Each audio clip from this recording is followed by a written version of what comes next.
Good evening. Thank you for joining us for the 10th annual Breakthrough Innovation Challenge. I'm Peter Rowan. I'm the Executive Director of the Pacific Asian Center for Entrepreneurship, and I get to be your MC tonight. So this evening, we're celebrating innovation and the great minds at the University of Hawaii. And it's very fitting that we do this week, since this week is actually National Entrepreneurs Week. I'm delighted that so many of you have decided to join us on this online platform. I wish we could see you in person like we usually do, but we found that moving our programs online has worked quite well. So to prevent disruption to the competitors and the judges, we've muted everyone except the folks that are directly participating. And please feel free to make comments in the chat feature, and later you'll get a chance to ask questions directly of the competitors, and so as to help you decide our Audience Choice Award. So please stick around for that. I also want to let you know that we're recording tonight. Hopefully you don't have a problem with that. So this year's challenge is again being supported by Acuity LLP, and we're so grateful for their generosity over the years. Acuity is one of the largest and most experienced CPA firms in the state. And I'm delighted to have Kent Tsukamoto, the managing partner of Acuity, joining us right now. Kent also, we're lucky to have Kent also serving on the PACE Board of Directors. And I also want to thank Julia Okanaka, the president of Acuity Consulting Services, who's serving as a judge for the challenge. At this time, Kent, would you mind sharing a few words? Sure. Aloha. Aloha, Peter. Aloha, everyone. We are delighted to again sponsor this business innovation competition. We have always been in support of Scheidler and its predecessors. I'm a proud graduate of Scheidler, and I think that it is totally world-class in terms of everything that I've experienced in my career, which has spanned 42 years. I did want to make one comment that I'm no longer the managing partner. I've handed over that responsibility to Corey Kubota, who is our new managing partner. And this has been a transition year for me, but I want to congratulate all of the participants for making it here. And we need innovation now more than ever. The fact that we're living through this coronavirus, and the fact that we have vaccine candidates finally really hits that home. So all the best from all of us at Acuity. We hope to see all of the companies that are represented here succeed in the marketplace. Thank you very much, and please enjoy the evening. Thank you, Kent, and congratulations on your retirement. Thank you. So when we created this challenge 10 years ago, it was with the intent to cover all the great work and innovation that was happening across the UH system. And we think the challenge has done that. As over the years, we've been able to meet so many brilliant students from disciplines like engineering, computer sciences, molecular bioscience, bioengineering, fashion design, agriculture, soil science, food science, ocean engineering, and many other technical fields of study. So it's been a great way for us to pull in entrepreneurs from all across the system. So we're able to reach across disciplines with the help of our partners, and we're pleased to be hosting this challenge in partnership with the College of Engineering and the William S. Richardson School of Law. We put representatives from our partner units to work on this by asking them to help determine our finalists. And it's not easy because we get some great submissions. And I want to thank personally Song Choi from the College of Engineering and also Justin Levinson from the School of Law for helping me with that very difficult task. And on behalf of myself and my boss, the Dean of the Scheidler College of Business, Vance Rowley, thank you for representing your units and for being great champions for us across campus. I'd also like to thank Vance for being so supportive of PACE and our mission. We're able to continue to develop the programs that we feel are vital to grow young entrepreneurs with Vance's support. A few of our board members are also joining us, and I want to thank each of them for their staunch support over the years and for believing in our mission and for helping us steer us into the future, particularly in these uncertain times when, frankly, we need entrepreneurs more than ever. And that's our core mission, is to make the next generation of great entrepreneurs in Hawaii. So tonight you'll be hearing presentations by 4 finalists. Each finalist was matched with business professionals who volunteered their time and knowledge to coach the contestants. And we really appreciate them for stepping up to help these students and help them take these ideas to the next level. So you can see the names of these amazing coaches on the slides. Thank you very much, all of you. We really appreciate it. So we know that challenges like this make a difference in students' lives. They're forced to come up with viable answers to problems that are desperately seeking solutions. And it's not an easy task, but it's a fulfilling experience for the participants to think critically about how their innovation can make an impactful difference in the world. And tonight is really just the very beginning of their entrepreneurial journey. So every fall semester, we put the word out about this challenge across campus. And the purpose is to expose students to entrepreneurial thinking and to bring recognition and attention to these unique business ideas. I'm very impressed by this slate of innovative ideas, and you'll see for yourself as you hear these presentations. So in October, the contestants were tasked with submitting a 2-minute video that described their idea. And after a first round of review, a short list of finalists was determined. We then matched each finalist with volunteers from the business community who coached them for this final event. So now let's get on with the competition. So some ground rules. Our finalists will have 5 minutes to present, and then we'll take up to 10 minutes of questions from the judging panel. So we ask the judges to hold your questions until the presentation is over. And the audience members, you'll have time after, as I mentioned, after the presentations while the judges are deliberating, to use the chat function to ask questions directly as well. So the competitors are competing for these prizes. So the second place prize is a $2,500 cash prize.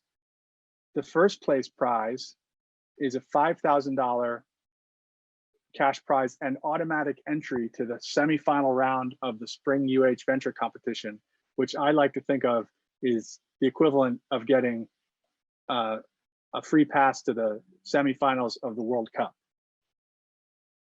So we also have an Audience Choice Award for you, and we want you to vote for your favorite. Your participation as audience members will determine our winner for this category, and we'll be sharing a link to cast your vote after we've heard the last presentation. So let's meet the judges. These are the people who are going to help determine our winners today. So we have David Hijirita, who's the CEO of Simple Finance. We have Wes Johnston, the Managing Director of Vendarity Capital. We have Julia Okanaka. This is her 3rd or 4th time, I think, as judge, and she's the President of Acuity Consulting Services. And we have Barry Weinman, the Chairman of the Board of Directors of Kineticor. So you can read their full bios on the challenge website at pace.scheidler.hawaii.edu. Thank you, judges, for joining us on this panel. I think your job is going to be hard tonight. Kirk is helping us keep time today, and he'll let you know when your time is up. And we're going to be strict with the time limits for your presentation. So don't panic if you get the hook, or start panicking, whichever one. So I think we're ready. So our first finalist is Polū Energy, presented by Tate Castillo and David Ma. So Tate, can you please share your screen? All right, just checking. Is everything looking all right? It's good. All right. Aloha, everyone. My name is Tate Castillo, and I'm the CEO and co-founder of Polū Energy, a renewable blue energy startup. Our planet is drowning. Climate change is choking our atmosphere, and sea level rise threatens our way of life. We're underwater with little time to make it back to the surface. Our best efforts in renewably electrifying transportation and energy, which together account for more than half our national greenhouse gas emissions, have placed enormous faith in solar and wind. But what happens when the wind isn't blowing and the sun isn't shining? Rapidly fluctuating generation called intermittency can lead to blackouts. And in times where wind and solar aren't making electricity, we're left with no choice but to rely on traditional fossil fuels. Aside from geothermal and hydropower, which aren't applicable in many places, or expensive batteries, which rely on harmful lithium mining, there's currently no renewable alternative to the steady and firm electricity generation provided by burning coal, petroleum, and natural gas for baseload power to supplement and support wind and solar.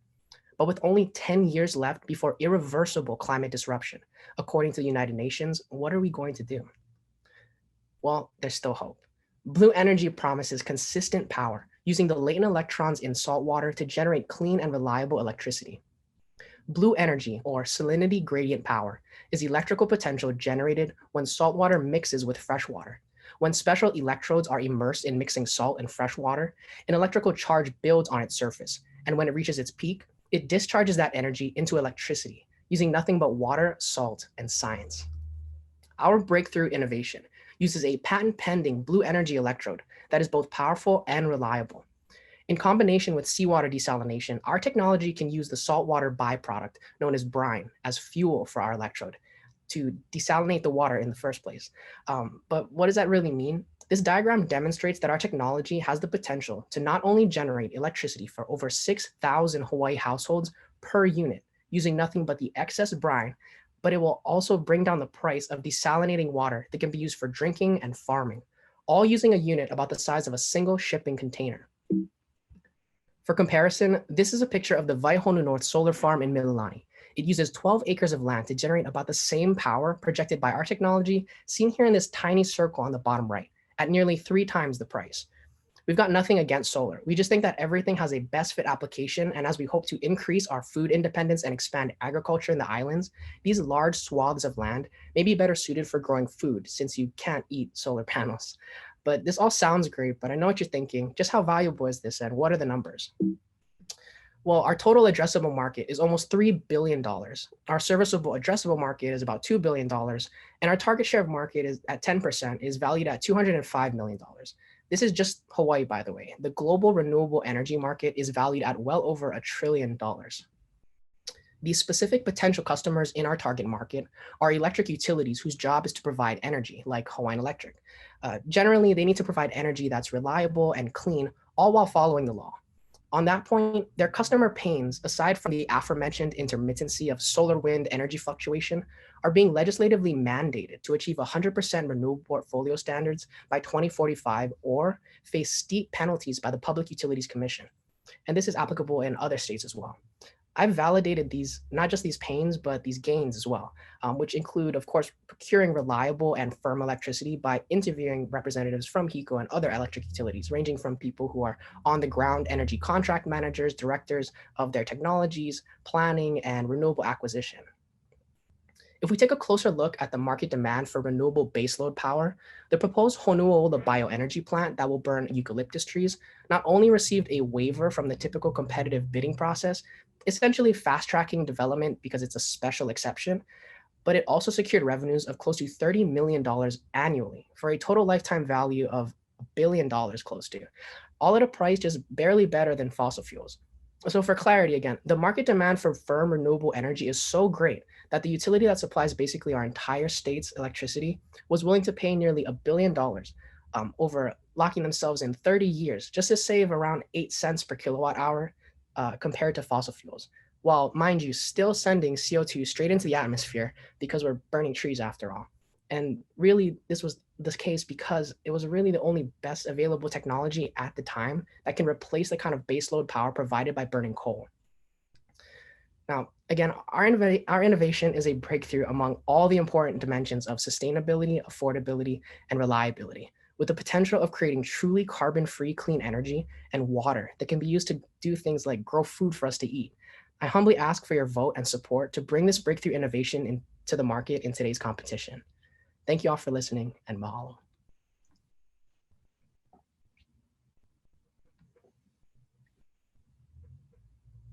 Okay. Thanks, Tate. Great job. So now the judges have 10 minutes to ask questions.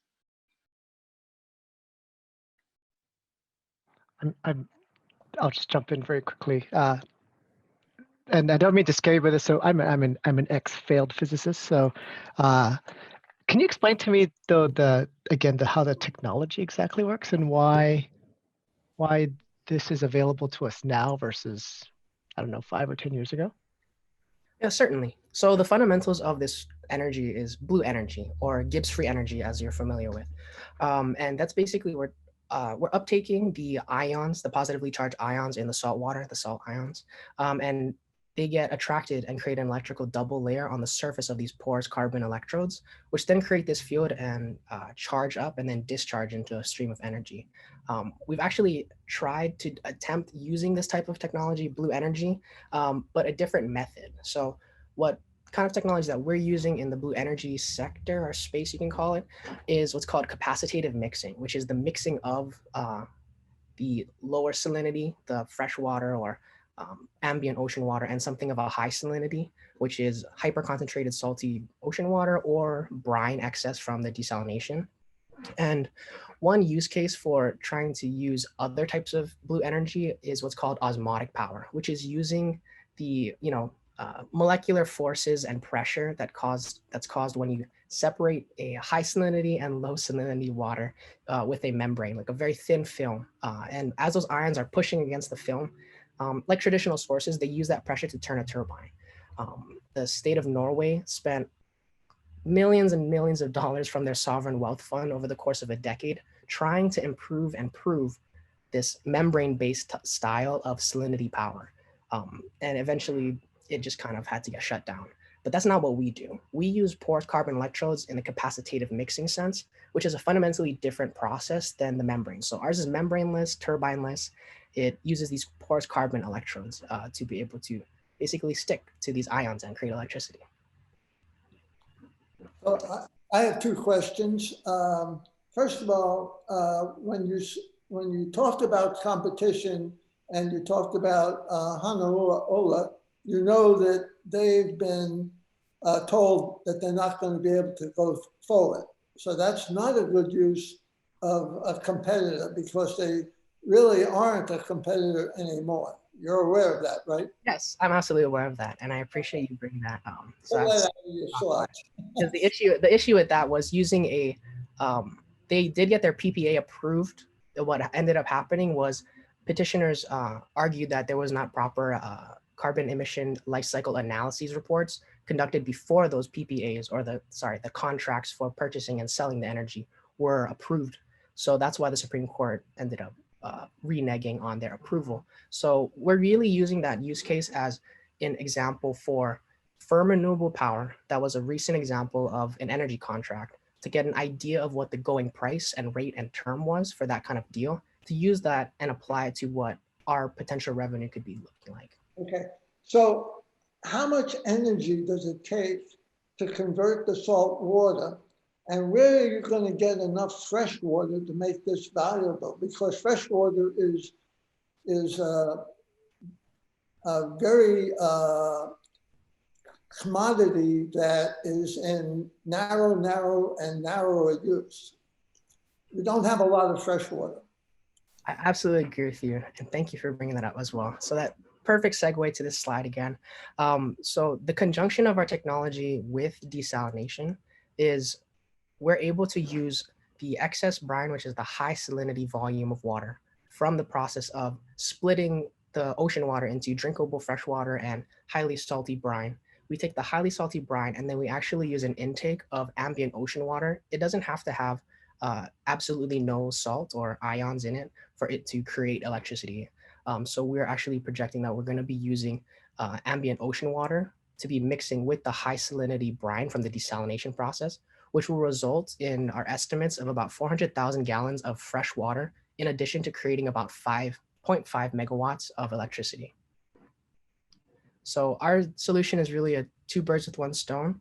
One part of what we call our value stack is increasing the availability of fresh water for using things like drinking. So it comes out to about 6.4 million cups of water, which could be used to grow about 300,000 pounds of lettuce for people to eat. So just follow up, doesn't it take energy to change that salt water into fresh water? Yes, and that's what's exciting about our process. So the energy going into the system, right? Because I know we have a physicist on the judging panel. We're not breaking any laws of thermodynamics or anything. What ends up happening is the electricity being used to desalinate the water results in the body and flow of the brine. And the brine is where that latent electricity potential exists, which we extract through our process. So there's an excess. Basically, it would create a type of parasitic system where we would be able to feed some of the electricity produced back into the energy used to desalinate the process. And my last estimate, I think it was only about 18 kilowatts to run this specific mobile desalination unit. And with a generation potential using the flow of brine, which you can think of as its fuel, which is not tied to the electricity flow going into desalinating the process. I'm sorry, this gets a little technical, but what ends up happening is we have an excess of electricity used from the brine, which will always be able to cover the demand for electricity of desalinating the water. So that's what's really exciting. That's the guy that's really excited on our team, trying to prove out the technology. We're actually right now applying for an NSF research grant and have been invited to a few accelerator programs, which is exciting. Good. Thank you. Good luck. Thank you. We'll need it. Yeah. Can I just ask a question or two about routes to market? Sure. So rather than the physics approach, I chose a liberal arts approach. So I tend to worry about things like making money, routes to market, and things like that. So what do you see as the revenue model here? Is it license? Is it to patent and then license the technology? Is it to produce the units? And have you done any work to get a sense of scale and efficiencies of whether the economic model behind all of that is feasible? Mm-hmm. Yes. Thank you for drawing our attention towards more of the business aspect. And in terms of what the business model looks like, one thing that I know startups really struggle with is trying to find that scalable, repeatable business model. And thankfully, the core element and structure of what kind of company we would become is what's called an IPP, or an independent power producer that specializes in renewable energy. So that's companies that typically will deploy and own solar farms, and they'll be the ones to sell the power to the electric utility wholesale. And that's how they get their revenues. And so the business model are what's called, I mentioned earlier, sorry, but I hadn't explained it more in detail, are what's called PPAs, or power purchase agreements, the actual contracts that are the purchase and sale of the energy. And that's a proven model in the IPP sector, where it's not just companies that own wind farms or solar farms, they also own hydroelectric dams, geothermal plants, anything that any type of energy asset, you can so to speak. What they end up doing is they own, operate, and sell the electricity over the term of the PPA. And so PPAs, typically their terms are for decades, so 30 up to, I've seen maybe 60, 65 years. And it's very common for those contracts to be renewed because it's very unlikely, for a city or municipality or electric utility to want to switch energy sources. In terms of scale, one company that we use in our minds to model ourselves after is this Canadian company called Interjex. And they actually they're working on a few solar projects, I believe, here in Hawaii. And they are in a renewable IPP, which is what we want to become. So the business model is what's being used in the space. It's just that our asset will be of a different, new, innovative technology. And what's exciting is that Interjex, I believe the last time I checked, their market cap is $4 billion. And the growth model for that is essentially you get a network effect by reaching critical mass of deploying your first few really important generating assets or units. And when you enter into these long-term contracts for decades, you're able to secure in these long-term cash flows that you can then go to investment banks or traditional financing sources and get that project financing and secure it, because you have these long-term contracts. So essentially you end up being able to deploy and create more energy assets that kind of grows your foundation of how many assets you have that you can then sell electricity. So in this space, in terms of what the market, kind of analyzes comparables by, market capitalization and enterprise value is typically a multiple of megawatts just produced. And so I believe it was 2 years ago, Interjex purchased or acquired this company called Altera Power Corp. They had about less than 500 megawatts across their total portfolio, and they were purchased for $2.2 billion. Okay, that's it, judges. That's 10 minutes. Thank you. Okay, thanks. Well, we can switch the order of the judges' questions next time. Make sure everyone gets a chance to ask the question. But thank you, Tate, Polū Energy. So our next finalist is Next Gen Face Mask. And we're going to hear a presentation from Shafkat Anwar and Daniel Danis. So if you wouldn't mind, please sharing your screen. And you can get going as soon as you're ready. You guys can see everything fine, hear everything okay? Great. All right, so good evening, everyone. Today we're going to be presenting our next-gen antiviral respirator, part of Hawaii Innovation Lab. So you might notice that the title here is different. It's not next-gen face mask anymore. We switched it to antiviral respirator because we think that is more fitting for our product. So just a quick introduction. I'm Daniel, and I'm a mechanical engineering student. And with me is Shafkat, a business and communication student at UH Manoa.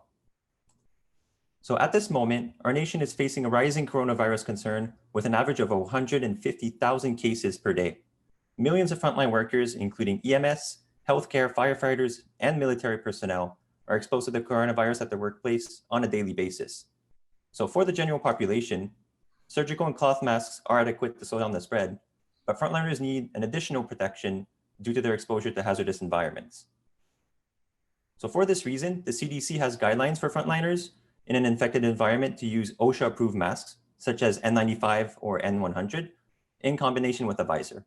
So, however, these masks can only filter 95 to 99% of particles, and only particles that are larger than 300 nanometers.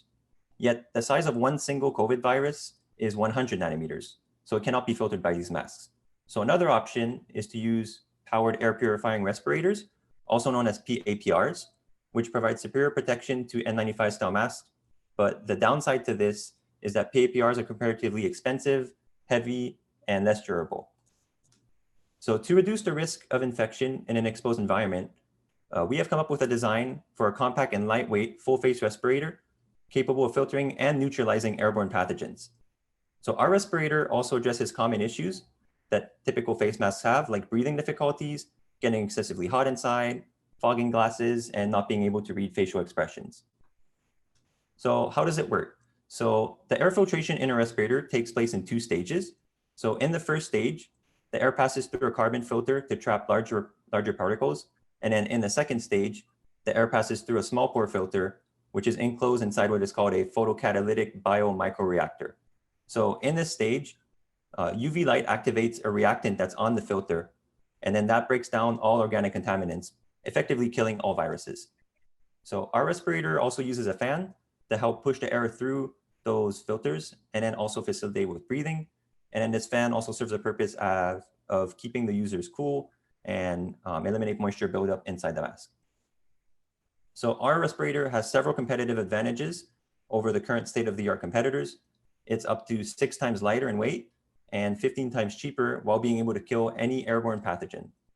So now I'm going to pass it on to, oh wait, 1 second, sorry. So from our interactions with supplier, we estimate the parts cost and manufacturing cost to be around $50 each. So that's a total of $100 for the unit production cost. And then we plan to sell the respirator at a retail price of $200, which will yield a 100% profit margin. So now I'm going to pass it on to Shafkat for the market segment. Thank you, Daniel. So our total addressable market for PAPR in 2020 is about 3.58 billion. So with an estimate of 429 million a year for serviceable, obtainable market. The market size is expected to grow up to 6.7 billion by 2027 at a CAGR of 9.5%. So we guess with the rising COVID concern, especially in healthcare, the growth is much likely to happen.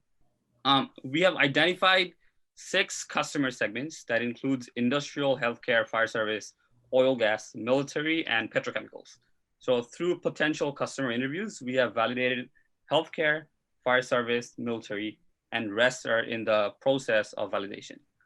We have also discovered a customer traction in the US Department of Defense, Our respirator has been selected as the Innovative Biotech Spotlight at the Defense Tech Connect Summit and Expo. Over there, the executive director of Tech Connect stated that our innovation has the potential to serve in both private sector and military marketplace. Companies like 3M, Avon, Bullard are some of our notable closest competitors, but their products are much more heavier, expensive, and unable to kill any airborne pathogens. That includes SARS-CoV-2. So for our primary data, we have retrieved that from Garden View Research and Business Wire, and then from that, we have estimated our marketing segments. So thank you, everybody, for being with us. Have a wonderful evening.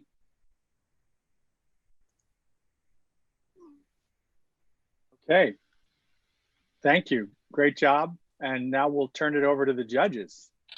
Judges, you have 10 minutes. Hi, this is Julia. Hello. Daniel and Shafkat, very good job. Obviously, this is timely and very relevant, especially for our frontliners. I would think, I know that you said you showed the competitive marketplace and what's out there now, but I would think that there are many companies already entering this market, knowing that the products that they're investigating probably need to be improved. How do you know that your solution is unique with enough lead time for some of those larger companies? So it's from the ingredients that you're using. I'm sorry to say ingredients, like equipment we're using. So we're using a bio microreactor. So we feel that's our unique attitude towards our product. So we call it as the heart of our antiviral respirator. So which the other companies do not use. And that also makes our product much more cheaper than the other competitors. Can you explain that element a little bit in more detail? Like, why is that unique and something that you would only have access to? Yeah, so I can take lead on that. So basically, I don't know if it's something that we are the only ones that have access to, but we're for sure, we thought of putting it together for this purpose. So the unique part of it is that viruses, once they pass through the first filter, they get trapped on the second filter because it's a very small pore filter. And then that filter is coated with titanium dioxide, which is a chemical that when UV light hits it, it oxidizes it. And then that is what effectively kills the viruses and the pathogens. So that's really the unique part of our mask and why we believe it's so relevant. Thank you. That's good to know. And that's something that's, I know you did spend time on it and you have to prioritize everything you're spending time on, but I think explaining that in a little detail is helpful. That other presentation was so good by Tate, but this was a little bit easier to follow. So sometimes that's a, that's a good thing, right? So when it's always a challenge to explain something so technical to non-technical people. So good job. Thank you. Have you actually built this? So no, it's not been completely built yet. It's still in the design, or the design is finished, but we're trying to enter the prototype phase now. So okay. Let me just point out one thing to consider. When you compare your product to products in the market, but your product isn't going to be ready into the future, you need to look at what their products are going to look like in the future to make a fair comparison. Because they're not going to stand still. They're going to improve and reduce costs during the time that it takes you to build your product. Does that make sense? Right. So it's about more researching into what they're thinking futuristically. Well, when you compare a product to a competitor, you have to be able to say, this is what my product will look like in 6 months. And I'm going to compare it to what I think my competitor's product could look like in 6 months, as against what my competitor's product looks like today and what my product looks like 6 months from now. Do you see what I'm saying? Right. Yeah. Also, could you show the slide where you show the costs? That one. Yeah. So just let me understand. The raw material is $50 and it costs you $50 to make. Right. If your total unit cost is $100 and your retail price is $200, that's not exactly 100% profit margin, because this is the cost of goods and the cost of manufacturing, but it doesn't cost overhead, sales, marketing, etc.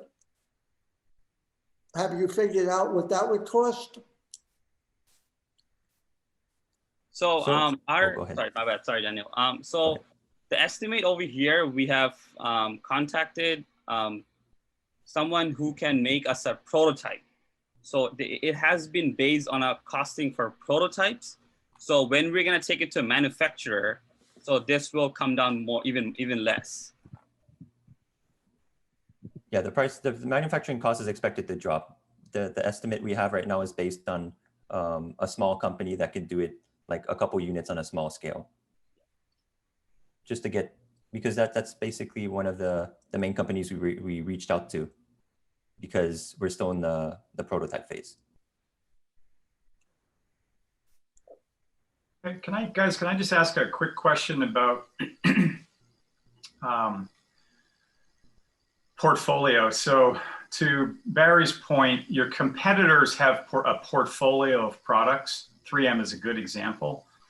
Have you thought through natural adjacencies, products that are natural extensions, so that you have a little bit more of a portfolio approach as opposed to a one and done type product?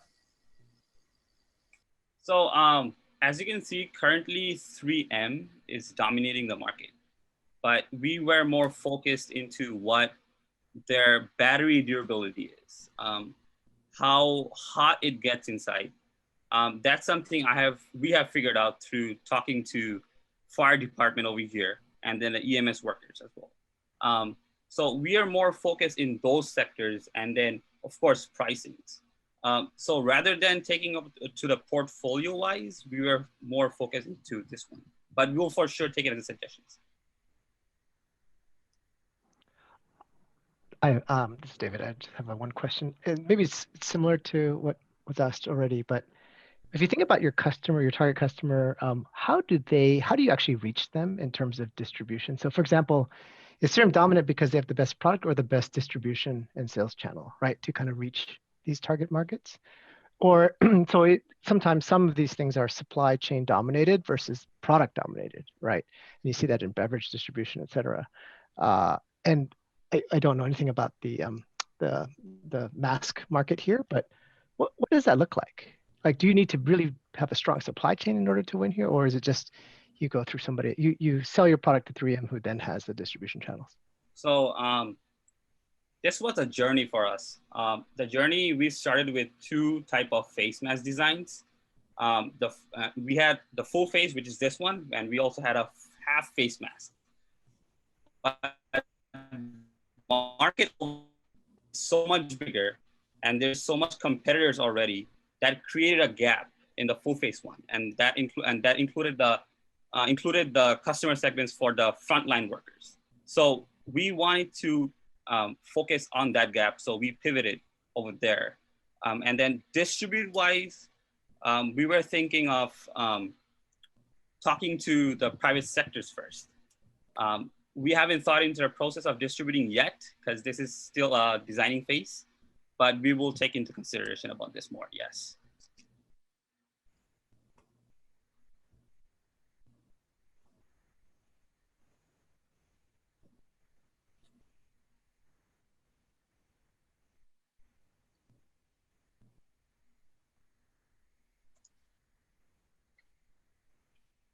I don't know if there's We any other good? questions. Yeah. Okay. All right. So thank you, judges. Thank you. Thank you so much. And thank you, guys. Good job. Okay, so our third finalist is Hawkr, and that's going to be presented by Daniel Jenkins. So Daniel, you can go ahead and share your screen and start as soon as you're ready. Can you see the website? Yes. All right, great. So I'm gonna hop over to our slide deck real quick. So hello everyone, thank you for tuning in this afternoon. My name is Daniel Jenkins. I'm a professional software engineer and MBA candidate at Scheidler. On the right, you can see a photo of my teammate Leanne, who was supposed to be here, but unfortunately a family emergency made it so she couldn't attend. So I'm going to be filling in for her to the best of my ability, so just bear with me on that. And the first thing I want to address your attention to is our website. So we have a fully operational, up and running website. As I'm sure you can tell from this lovely image, we are a food company. What Hawkr is a two-sided marketplace for home cooks to sell really affordable, ready-to-eat meals. We place an emphasis on taste, nutrition, and affordability in a platform that's convenient, easy to use, and elegant. We initially launched in California, but have recently pivoted to honing our business model in Malaysia. And I'll get into that a little bit later, but for now, we're going to take a look at our US site. Once this loads, as you can see, none of our items are priced above $8, which is a really, really affordable price point. So you might wonder, how do we keep this affordable price point? And the answer really comes down to our business model. So Hawkr has created an online marketplace for home cooks to prepare their own food from their own kitchens and then sell it online. What this structure does is it eliminates cost overhead that's typically associated with brick and mortar locations like traditional cloud kitchens or restaurants. And we also source ingredients and recipes for home cooks in order to allow our home cooks to have better quality control and nutrition and controlled taste. So I'm gonna go ahead and navigate to our order page briefly. So in terms of where we are as a business, like I mentioned, we've already done a trial run in California. We served 10 full paying customers and netted over $500 in revenue. Given the recent health code restrictions in California due to COVID-19, we paused our rollout in the US and have pivoted to Malaysia, where the restrictions are a little bit less restrictive. And we already have 7 home cooks on the platform and more than 50 who have signed up. We're doing really well in our early operations. I'm now gonna jump over to our slide deck just to give you a little bit of information about the company from a business standpoint. So the way we gained our initial traction was through a Instagram ad campaign. We ran it for about a month minus a few days. We had a click conversion rate of more than 25%. So what that means is of the people who clicked on our ad, more than 25% of them went ahead and signed up for the platform. For reference, anything above 10% is considered excellent. Right now, we have more demand than we can satisfy, and that's really the best kind of problem that a business can have. I don't really need to address the total addressable market for food delivery too much. Everyone knows that it's huge and even bigger now because of COVID. But just to give you an idea, if we had only a 1% market share, it'd be more than a $3 billion company. So it's a tremendous opportunity, and we think we can make significant inroads. In terms of direct competitors, we do have a few. Ours are listed on the screen there, but we're really not your typical food delivery service. And we are distinct from these competitors in that they don't provide recipes for their cooks. So we have a bit more control over quality and consistency and pricing and taste. We also have, in my opinion, a better user interface than our competitors. The last thing I want to note about our competition is that we do have a first mover advantage, particularly in Malaysia, where there are no known direct competitors. So outside of traditional food delivery, there's no one doing cloud kitchens like we are. As I mentioned, we have more demand than we can handle, and we really don't expect that to change anytime soon. So to summarize, we're Hawkr, and we're optimistic about our mission to reshape the food landscape through cloud micro kitchens. And that concludes our presentation. I'd like to now open things up for questions.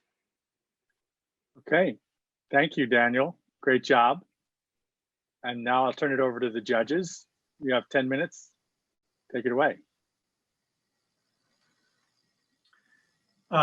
Daniel, thank you for doing this. I'm not sure whether you got put on the spot with at the last minute or not, but nice job. When you first got started, I'll tell you where my mind went, which is the notion that the world's largest lodging company doesn't actually own hotel rooms, right? The world's largest, or among the largest transportation companies doesn't actually own a fleet of vehicles. So I was naturally thinking, is there an Uber, Airbnb angle to this? Should we be thinking of this as, you know, the potential of the world's largest food company doesn't actually own and operate its own kitchens? Is that how we should be thinking about this? Absolutely, yeah. So we are just a marketplace that connects people who want to buy food to people who are cooking and selling food. We do have a little bit of structure in that, you know, we provide the recipes and help people determine where they can find ingredients. And that structure allows us to have a little bit of control, but you have the same thing with Airbnb doing things like, you know, restricting, you know, what's defined as a bed and things like that, or Uber and Lyft, you know, they restrict what types of cars you can drive. So yeah, we're really just another marketplace that allows you to basically connect directly with the person selling the good, and that really allows significant cost savings. And is your revenue model a share of the transaction? Yes, so we currently take approximately 20% of the sale. Obviously, you must also do pet food, because I can hear a dog saying, "I want some, I want some." In the background. What are the margins that you see for your side of the business, forgetting about the margins on the cook side of the business? Yeah, so as I mentioned, we take about 20% of each sale. The average price of a good we have is $7. So the other 80% goes to our chefs, and they take a portion of that goes to actually buying the ingredients. So we've estimated that it costs around $1.40 if buying in bulk for the ingredients for each of our dishes. So it depends on the dish here and there, but based on our trial run, you know, the average customer spent around $50. So that would be $10 in profit for us, and then the rest going to the home cook. Okay. And just to follow up on that, a home cook using our platform can expect to make around $400 a week using our platform. That contrasts to like a rideshare driver like Lyft or Uber. They typically expect to make that much over the course of a month. So it's a better value proposition for the contractors as well. Does that include things like sales tax? So it doesn't, but you know, that's just it's a scaling function, right? So you just multiply it. Hi, this is Julia. Great presentation, Daniel. Leanne would be proud. I'm a working mom, struggle with cooking for my family.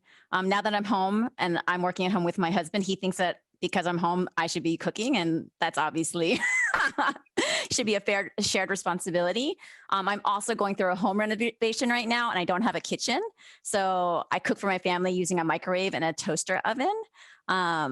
And so the struggle is real. And what's really interesting is that my friends have found their own chefs dedicated to like 3 or 4 families. They put it, you know, they've hired them as a group, and that chef exclusively cooks just for those 3 or 4 families. And one of the benefits to that is to ensure safety during COVID. They have one person that they trust, that chef has agreed to, you know, socially distance and be responsible because they're cooking for these 3 or 4 families. Like, what are you doing? Like, how's your company kind of shifted due to COVID? Yeah, absolutely. I mean, it's been a huge change for the food delivery industry. As I noted, we shifted to Malaysia, and that's because basically in California, where we initially launched, it became really hard to get health inspectors to come out and do a home inspection to get clearance. So that's something that, you know, as soon as the vaccine is widespread, we expect that to reverse and things to clear up. But yeah, we have that. We have several processes for vetting our home cooks. So we interview all of them. We ask them questions about food sanitation. We also make sure that we follow along at least one video session of them cooking each of our dishes to make sure they're following the proper procedures, make sure they're being consistent, following the recipe, doing things the way we expect. So it's a lot of follow up and follow through, but once we get going, we seem to have a lot of success in it. And you know, we can follow all the same procedures that are followed by restaurants. So that's really not a significant challenge for us. It has been a little bit of setback in the rollout, but like I said, we're doing pretty well in Malaysia, getting the ball rolling, and we're optimistic about where we're heading. Thank you. Thank you. I'll go next. This is David. I'm not as familiar with your competitor set there, and you had mentioned briefly that the difference between you and your competitors would be that maybe you are you providing more standardized menus and ingredients? Is that what I heard correctly? Yes. So Okay. all three of these competitors, they all do home cook services just like us. But the thing is that each of them doesn't regulate what their cooks are selling or what prices they're at. And so what that does is it allows in basically what we view as inferior products to enter the marketplace. So if someone comes on for the first time, orders something from a chef, finds it really bad, frankly, they're not going to come back to use the service again. So we believe that by controlling recipes, ingredients, and standardizing things a bit, we'll avoid that risk. And then on the flip side, though, I think you had mentioned that one of your value propositions is also to understand who's cooking your food. Is that right? Absolutely, yeah. Yeah, yeah. I'm not sure if I read it on your slide or on your website. I was just looking at your website. So how do you balance this idea of I'm going to try to make a very standard meal, standard recipe, but know the unique person behind it? So maybe there's countervailing kind of pushes is standardization versus uniqueness based on the person. Is there any value actually in knowing then who the cook is? We believe that it's important to know, you know, if you have two people making the same dish, it's not going to end up the same, right? Even if you go to the same restaurant on 2 different days, it's going to taste different. We just want to make sure that there is quality regardless of who is making it. So we value the independence of our different home cooks. And then one thing, I don't know if I mentioned it or not, but we're very selective about who we choose to bring on. So for instance, in Malaysia, we've had more than 50 home cooks apply to be on the platform. We've only admitted 7. So, you know, we're being very selective and making sure we're choosing the highest quality talent. Got it. Thank you. Thank you.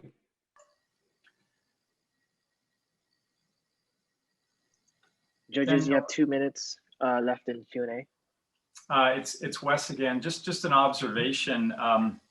I keenly remember getting started on Uber, and if you recall, they got started as a marketplace to find a town car and limousine, right? And it was only after they got traction at the high end of the market that they then extend down market. So you've chosen a different path, right? The $8 meal. Did you consider, or why is that a better path than coming out and saying, look, we're going to start with having the best $25 gourmet meal and getting a foothold? I'm just asking the question. Yeah, so we actually view it as part of our, honestly, part of our mission. So we're aware of food deserts and the issues plaguing food insecurity. We really want to make sure that we're really helping the food marketplace, making things more affordable for people. So that's really our goal. And we just want to, in a sense, make food more affordable and accessible for people. A big part of our emphasis in all of our recipes is nutrition. So we want to make sure that not only are we providing food at an affordable price, but it's also something that's going to be healthy for our customers.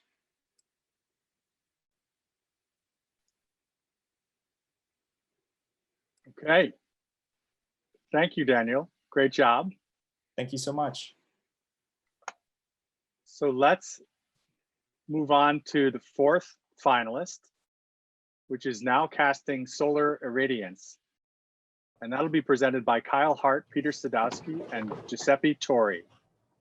Guys, you can share your screen and you can start when you're ready.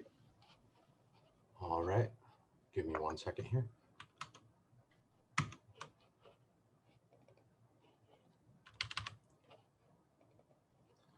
Okay, can you see this all right? Yes. Okay, great. Hi, so I'm Kyle Hart from the Nowcasting Solar Radiance team, somewhat like Next Gen Face Mask. We had a minor name change.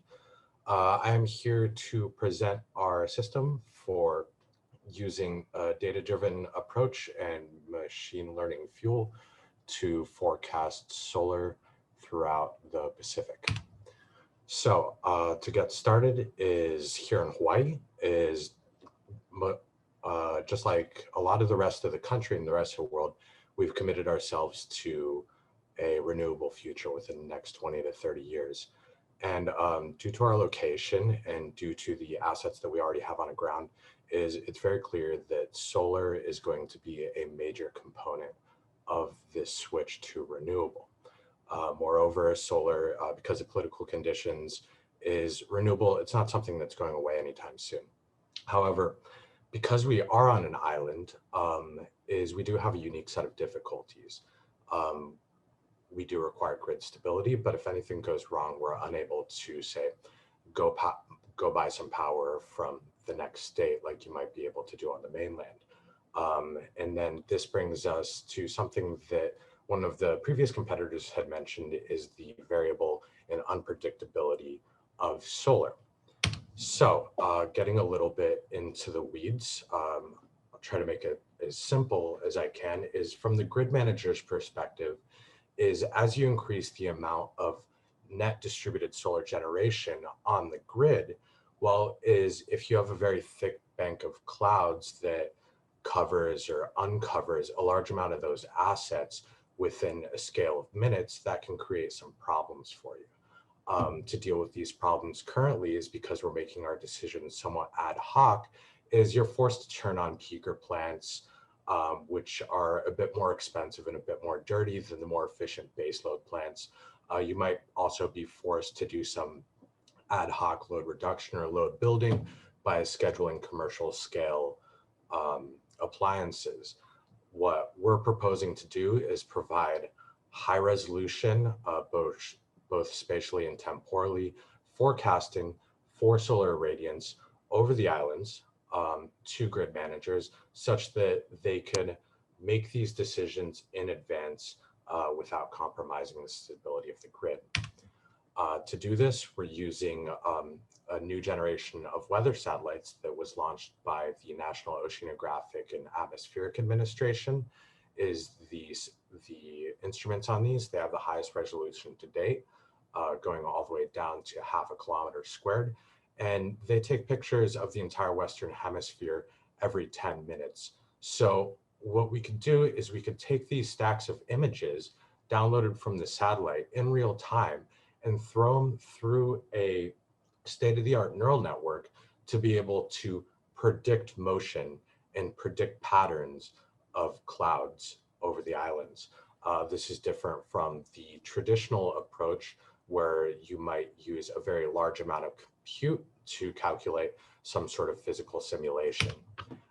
Which brings me to the competition in the market. The competition is out there. There are other companies that do solar forecasting. However, these incumbents, they do rely on costly physical simulations to be able to make their predictions. Ours is because we're able to run using the state-of-the-art neural network technology, is we could scale our predictions across the islands of the Pacific without any additional cost in, say, cloud compute to be able to make these, right?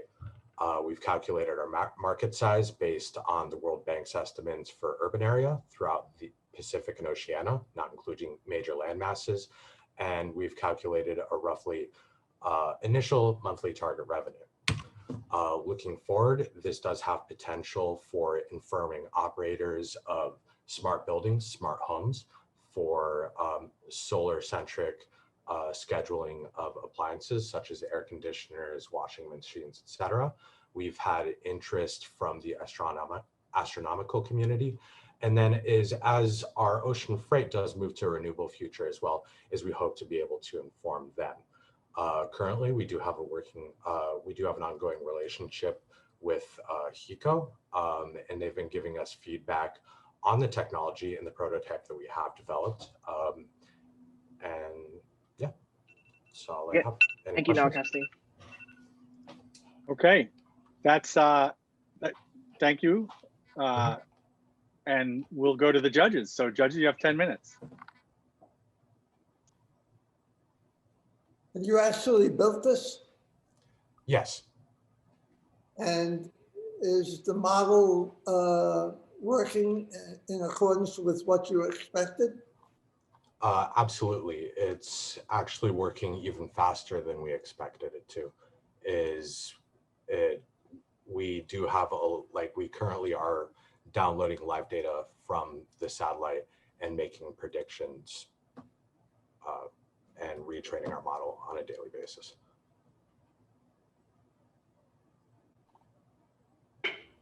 I should also say we published a paper recently at the top neural networks artificial intelligence conference on this work.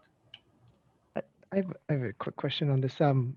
So is the idea here that I think your advantage is you don't have to do the physical modeling, so you don't have to do sort of like first principle based simulations, I assume, and that's where the costs come in of the gigantic computing costs. So therefore, by using neural network, you're saying I can create a kind of a lower fidelity model that is good enough, but I don't need to match the accuracy of these higher computation models?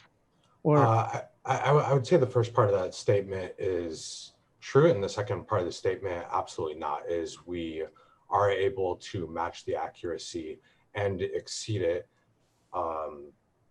with our neural network model, is because a lot of these physical models they have to have a sort of initial parameterization, which is based on a lot of assumptions, whereas our tracking and forecasts are made only with historical data and live observations. We're not entering any numbers in here and making any suppositions like you would with running an expensive physical model. Got it. It's kind of like this butterfly effect. That small perturbation can cause big difference in a bottoms up model. Exactly. So I'm trying to figure out then, where does it break down? I mean, is it because you are forecasting maybe much shorter time frames as well? Or like when you say we're better, then why not just maybe the better use of this model then is for weather forecasting than for necessarily for cloud or solar forecasting? So where does that break down? Like, where does that, my statement is probably not true, but I don't know where it's not true. Well, so one of the things I'll note is when you're comparing us to the competition is all of these predictions do have to be calibrated to ground, right? So, and to do this, the only real efficient way the most accurate way to do this is have ground sensors. We are in the process of acquiring ground sensors to calibrate our model to the islands. Unfortunately, these large incumbent companies they don't have validation coverage on any of the islands within Oceania. They validate their data in California, they validate it across the mainland, even in East Asia, except for they look at us as just too small of a piece of the market to even pay attention to. So, and I mean, the simple thing is if you're in the middle of the day standing in Honolulu, it will be much brighter than if you're in the middle of the day standing in Kailua, even with the same cloud coverage, because you're going to have reflection off the ocean. So what we're proposing is not only having this model, but having this model validated by custom local sensor regimes, which are quite cheap. Got it. Thank you so much. So is this a Hawaii only kind of opportunity, or can you do this? No, I'm sorry. No, it's not Hawaii only. This opportunity we actually have trained our model, and it's generalizable to any island roughly our size. So it could be used on, say, Big Island, Puerto Rico, Jamaica, Fiji, Samoa, because luckily most islands have a similar geography, a high central mountain range with lowland coastal areas that have similar convection effects as the clouds are passed over them. So as to avoid overfitting on our model, we actually do include training from Tahiti and Samoa and some of the South Pacific. So it is generalizable, yes. Does it include machine learning so that it gets better over time? Yes. So the model is a neural network, which is a machine learning model. So is after every day of data coming in, is we take that day's data and then include it in training such that the model the following day will have learned what happened the previous day. Why doesn't it work over a larger area, say, than an island? If it has a coastline, say like California. There's no reason to believe that it wouldn't work over a larger area. However, it's more, this sort of solar forecasting is much more valuable to the islands with the high amount of solar, is because these variations in solar generated power is we're forced to deal with them ourselves. Whereas if a large chunk of Southern California were to suddenly get covered by a cloud bank, they could just go buy their excess power needs from Nevada, Northern California, et cetera. So it's more of a market requirement than a physical restriction of the model. One other question, can you see the satellites from all of these different islands? Yes, so the satellite sits roughly over Hawaii, a little bit to the west actually, and it's geosynchronous, so it doesn't move in its relation to the spot over the Earth, and it could see the entire, this entire hemisphere of the Earth. Thank you. So all the way out to Fiji, New Zealand, and then on the other side it would be to California and Chile. Thank you.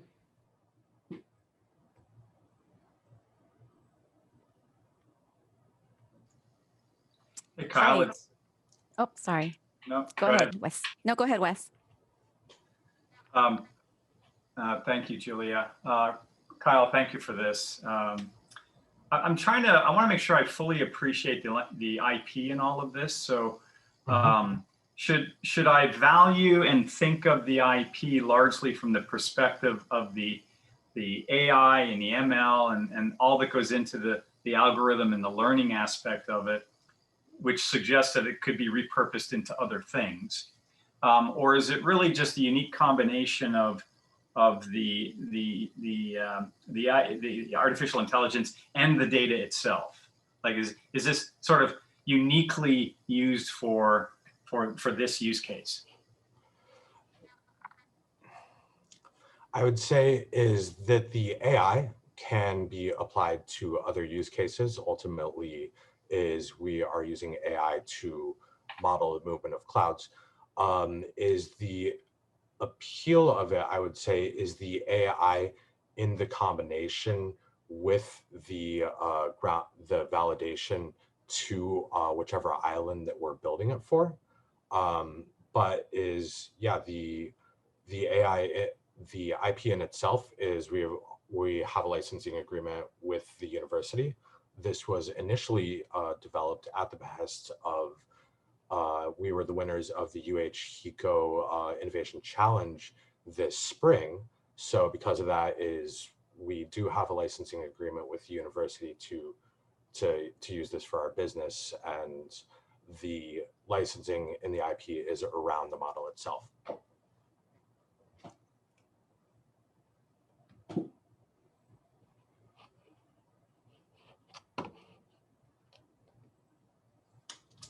Thank you, Kyle, Giuseppe, and Peter. Thank you so much for your presentation. So we talked a lot about what you do on your end, but I was thinking about the process on the back end.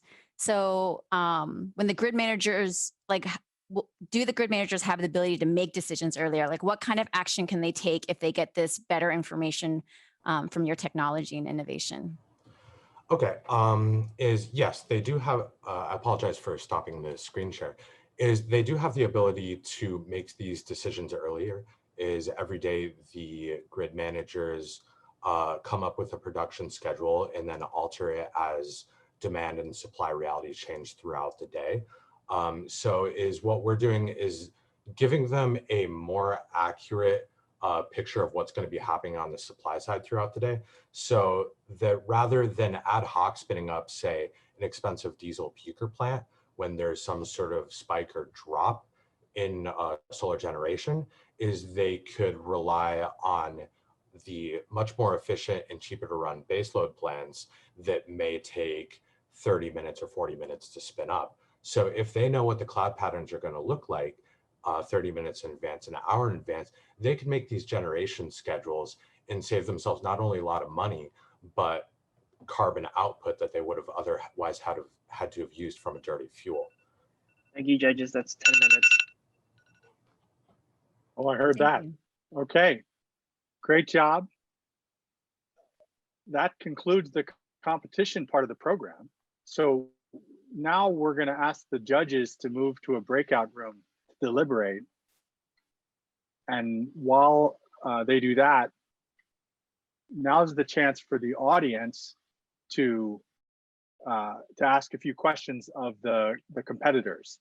So if you wouldn't mind, if the competitors would mind sharing their screen so we can spotlight you, and then I'm going to moderate some questions from the chat. So I noticed that some of you were throwing questions in there all along, but there's been quite a few messages in the chat. So if you have an urgent need to get your question answered, throw it in there again for me right now. Thanks.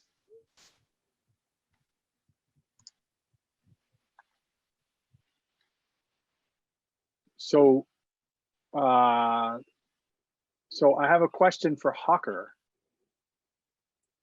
Who? Yeah, so Chris wants to know a little bit more about the $400 a month, and what are the factors kind of going into that? Because when you think about some of the people that are driving full time, it seems like they're 400 seems a little bit low. So maybe you can comment on that. So that's actually one of the statistics that came from Leanne, but yeah, for our platform, we expect around $400 a week. So where that comes from is, a week. Yeah. Sorry, a week. Yeah, right. He said a month, so it was a week. I think that might be the ride share. When you factor in the cost of like a car and things like that, the typical driver's only taking in around $400 a month. I see. Yeah. But where that comes from is, they're taking in 80% of the sales minus, $1.50 per dish. So that really comes out to about 60, 70, 80%, somewhere in that range for what they're actually taking in per dish. And then it's around, right now we have around $50 per customer that's spending it. So it's very easy to see if you get, 10 customers a week, you're getting really close to that $400. So that's, yeah. I see. Okay, good. So, and then I think Farouk had a question also for you, which had to do with how you set and monitor standards. I'm assuming for the, for the cook side of the marketplace. Yeah. Yeah. So we're lucky in that a lot of the standards for like things like food safety and stuff are actually handled by local health departments. So things like having a safe kitchen and things like that are actually things that they're enforcing. Like DoorDash doesn't enforce restaurant health codes either, right? For their delivery service. So we're in kind of a similar environment. That said, we do have, like I said, that very strict interview process and are very selective about who we choose to bring onto the platform. We're still in the very early stages, so we haven't had anyone like slack off or anything like that and start misbehaving. So, that's a problem that we'll deal with if we ever come to it. Hopefully we won't. And we believe that the people on our platform want to make good food and they want to have recurring customers, right? If you have a bad product, you're going to lose customers. And so we want to make sure that applies not only to us, but also to our home cooks. And that'll ensure things continue down the line. Okay, so I'll just remind the audience that if you have a question, throw it in the chat, and I'll relay it. I'll go back and see if I can pull a few of these old questions out. Let's see. So Tate, we had for Polū Energy, we had some questions about the net energy output. Can you talk a little bit about that? Sure. The net energy output of the system is actually one of the most exciting parts of it. So like I was trying to say, the basically the brine from the desalination. The desalination process takes about 137.5 kilowatts, and that's to produce about 1,500 cubic meters of potable water. And typically, the desalination industry, you can think of like a 1-to-1, so that creates an equal amount of brine that can be used, and that's how we calculate the output of electricity we can generate using our technology, the Polū Energy electrode. So all in all, I put 5 megawatts on the slide to be conservative, but the actual calculation comes out to about 5.5 megawatts from a single unit. So that's the size of a Matson shipping container, 40 feet by 8 feet.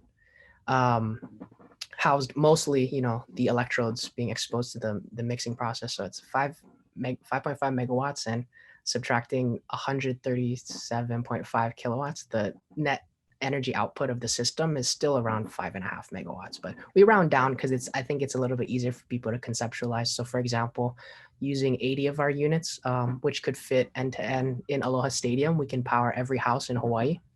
And if we add more units to fill up the parking lot at Aloha Stadium, we can power everything in Hawaii. Okay, thank you. So we had another question for you, Tate. Do you have a working model of your unit? Yes, at the very small miniature scale.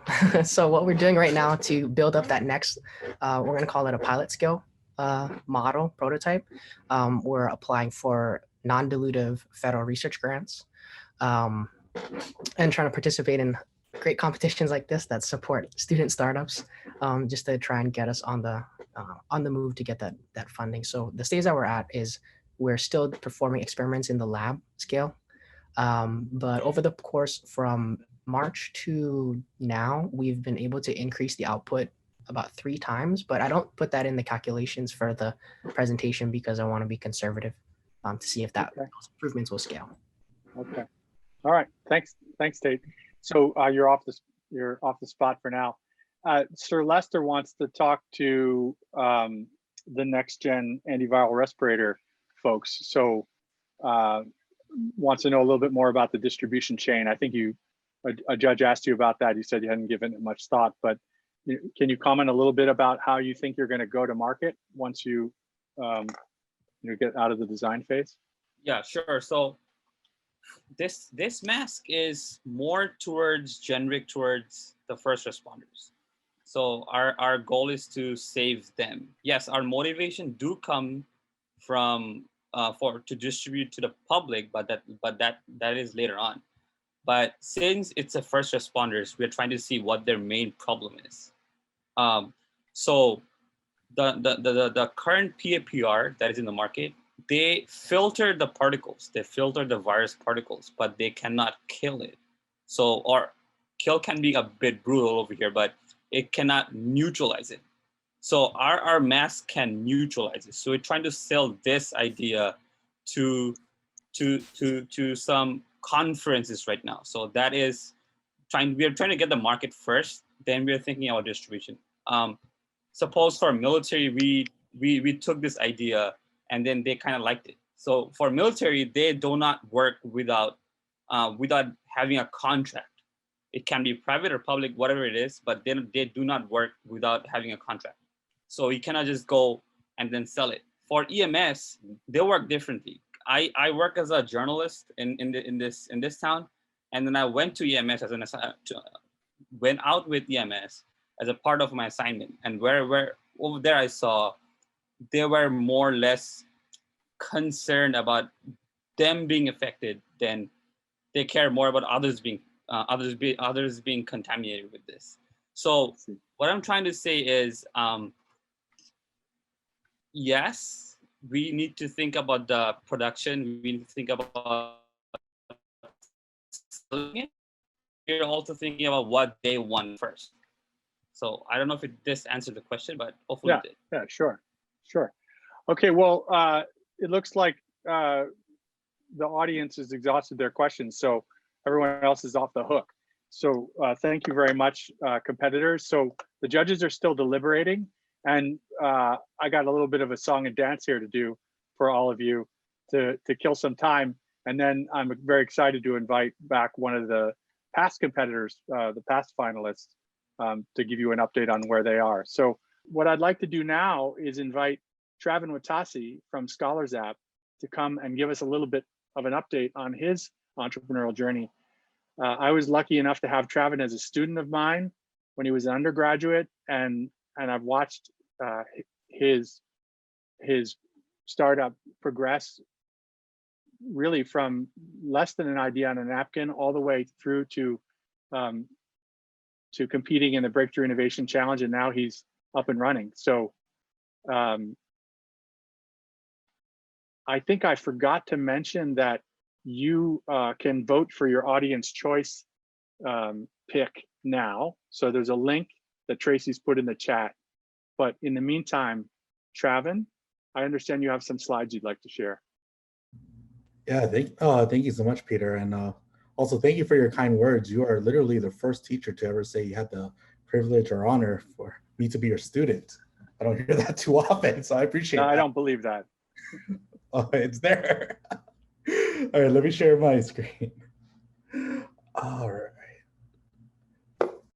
Can you guys see my screen? Yeah, all right, awesome. So yeah, thank you so much for an introduction, Peter, and again, your kind words. It's an honor to come back to be part of a PACE event, and also to see all of the presentations. I thought I was gonna come here and just like, oh yeah, just quick follow up, and I was just like, wow, these are, I had no pressure, meaning just a quick follow up. I was like, wow, why am I presenting after all these smart people? It was just amazing presentations. I just kind of got over that, and best of luck to all of you guys. So getting back to what I'm here for is giving a quick follow-up on BIC. So my name is Traven. I'm the founder of Scholars App. I was a competitor in BIC in 2015. And since then, we were very fortunate enough to place and be one of the finalists. And since then, we've continued to grow the company over the past 5 years. And I'm here to just give a bit of an update. So, just as a quick thing, what is Scholars App? We are a scholarship platform that connects students to scholarships, very simply. The problem we solve is that the scholarship process in which from the minute a donor has the idea to create a scholarship, to creating an application, getting students to apply, to getting finally the money awarded, all of that actually, when money is committed to go through that cycle, it loses about 20% of it. So say, for example, $100 gets committed this year for this school year in scholarship money. Only about 80 of it will actually get through to the student. And it's not because the donors don't want to give up their money. It's because of the process and the hurdles and the things the experience that they have to go through. And I know that there's a lot of scholarship platforms, so I just want to make one definitive statement about why we're different than our competitors. Our kids get money. Our kids in Hawaii actually got more money than some of our competitors nationwide. And that is something that we wear on our sleeve, and is definitely a main KPI we look forward to fulfilling. All right, so getting into BIC, I really wanted to spend some time and think of something, very philosophical of why we joined BIC, and the other things behind it. And there definitely are a lot of things of why to do BIC for us in 2015. And I'll get to those, but the number one reason for us was we needed money. Everything was financed on me, and it was hard to grow. It was hard to get a website. It was hard to just do anything. And when I'm talking about, I forget how much the award was, I think it was like a few thousand. That made a big difference for us as a startup company. So that's the overall, the main reason, unfortunately. But there are more things. I'm not done yet. So after going through BIC and going through the process, yes, definitely. Number one, big impact is that it helped us with funds. But in other ways that BIC has helped us was legitimacy. At that time, when we don't have funds, we can recruit man hours and people to help us do things in creative ways that don't cost money, and internships and things like that. So that helped us with that. At the time of 2015, Susan was the executive director at PACE. And I remember her saying that something along the lines of, Traven, you have momentum now, don't mess it up. And the big competition really helped us get some momentum and get going. The other part about it, and this is what when I saw PACE has now launched Liftoff Advisors, I was astonished and wish we had that back in 2015. The feedback that you're going to get from the judges, bad feedback, good feedback, whatever it is, feedback from the audience, any feedback is good feedback. And just makes your brain think in a different way from different perspectives about your business and what you care so much about. So that helped. The next thing was connections. I was looking through the participants list, and wow, there's some really big people as on the judge list, on the audience, and should definitely be networking as much as possible. But the last thing that I just want to say is that, I know I'm here to talk about BIC and the BIC competition, but it really, the way that my message that I want to highlight is pace. The more times that I have to reflect back on where we are as a company, the opportunity to continue to grow, and just looking back, yeah, BIC is great, but it's one of the many things that PACE offers to help you build a foundation. And that's why it's, my main message that I want to say and express gratitude for is PACE. They helped us create a strong foundation with other resources other than BIC. Again, I wish we had Liftoff Advisors back then. We used the PIR, we used the VPIR, eLives, stuff that I attended while I was there. And that is the main message that I want to make sure it's clear as a takeaway from this. So where we are now. So while back in 2015, it was just a proof of concept. It was a website that I created. So that means there was a bunch of spelling errors and it didn't work well. And we're very lucky to have, again, go through PACE, get a lot of foundational things, and then put that, build our foundation, solidify our foundation, and grow. So where Scholars Lab is today is that we have completed a proof of concept in Hawaii for our business, where we have paying customers. But like I said, our main KPI that we're looking for is how much kids got money. That is, I think, really what makes us different from when we're looking at it from that perspective. So I can make this statement to solidify a proof of concept. More kids in Hawaii got scholarships because of Scholars App.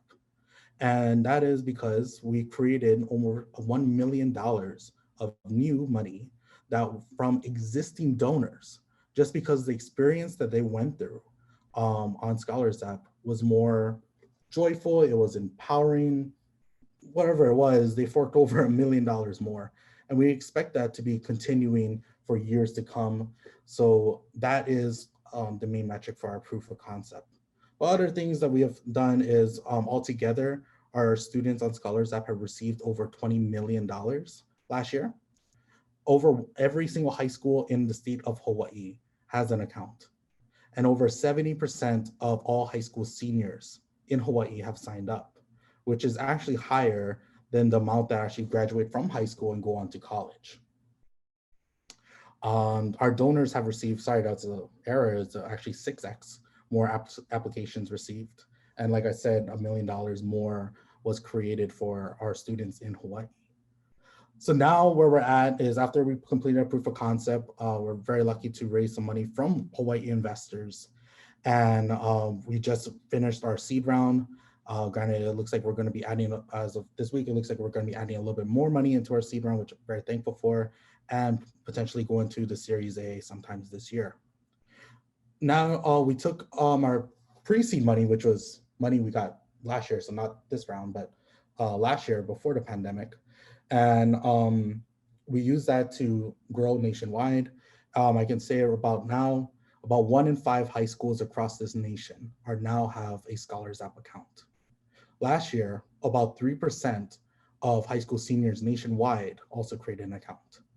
And with the money that we raised, we now have over 21 team members, or we have 21 team members across 5 different countries. And we're well on our way to complete our mission to send 1 million students to college. So again, thank you, Pace, for the support. Again, we went way beyond BIC, and I'm truly grateful for all the support that you offered and this opportunity. Thank you. Traven, thanks so much for that. We're so proud of you and all the progress you've made, and we're just happy to have you in our portfolio, so to speak. So keep up the good work. So we're ready now to announce the results of the 2020 University of Hawaii Breakthrough Innovation Challenge.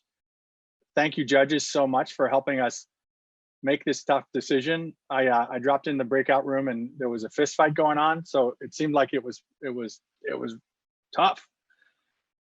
First of all, I want to say congratulations to all the finalists for having the courage to explore your idea.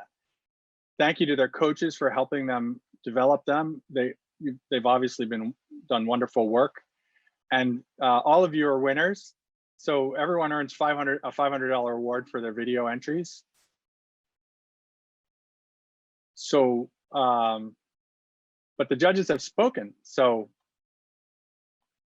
the second place winner, who will take home $5,000, is, I'm sorry, $2,500, is Polū Energy.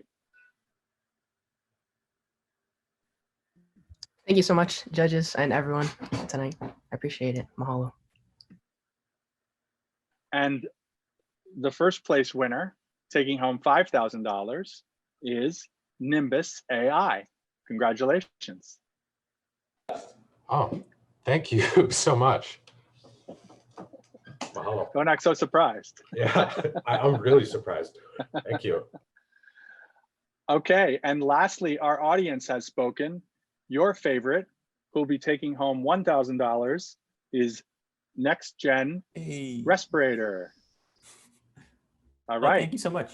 Thank you, audience. You're welcome. Congratulations all. So finally, I'd like to ask everyone joining us to turn on their video, and we're going to take a few screenshots.